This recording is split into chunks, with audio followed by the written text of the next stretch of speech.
The truth is that we all know how to breathe, but what if I told you that approximately 61% of all adults are doing it wrong, according to a sleep review study by Westchester Dental Arts in 2023.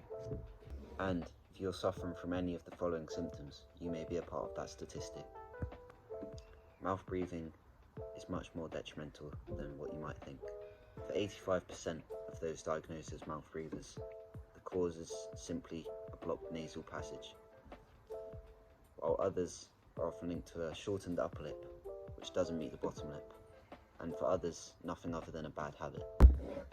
Typical symptoms of mouth breathing range from dry, cracked lips, to snoring, to daytime fatigue, and even having a dry mouth, which can lead to something called halitosis, or in other words, bad breath.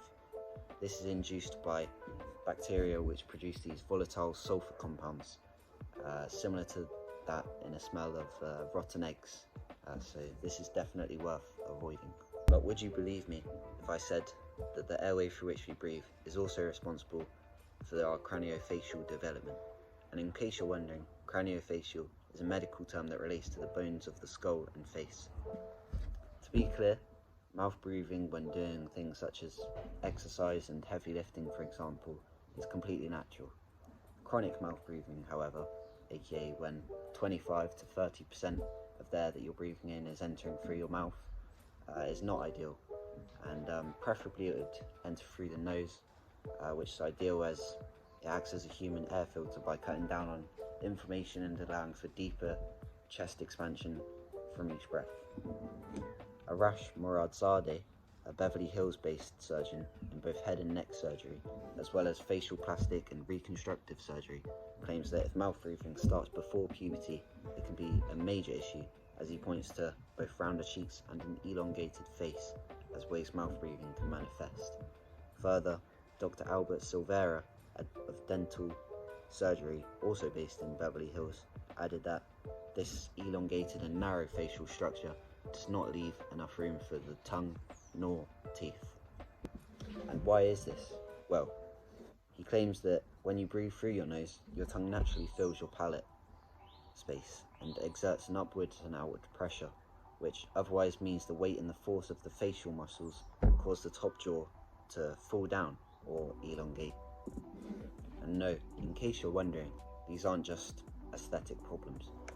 In fact, they work to constrict airway passages, which can affect your sleep, and the cumulative medical effects of lack of sleep are far-reaching, including increased risk of hypertension, depression, and obesity.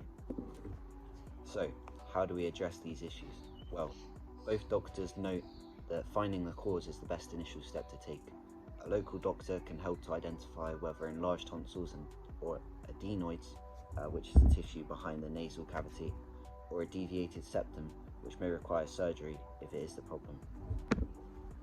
Moreover, the doctors claim that short of plastic surgery or injectables like filler to balance the shape of the face, the physical effects of mouth breathing are sadly not far from irreversible. So if you are one of these people, please do try to make a change now.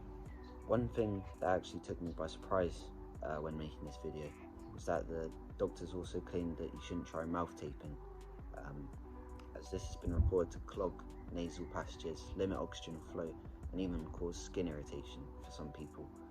And while many influencers will tell you online that this has worked for them, which I obviously wouldn't deny, I would of course agree that for people who do suffer from sleep apnea and irregular breathing, that you do refrain from this to avoid preventing your body from oxygen when you most need it. That is all for this video, so I hope it's been of help, and hopefully you can start implementing this in your everyday life. And yeah, thank you for watching, and do take care.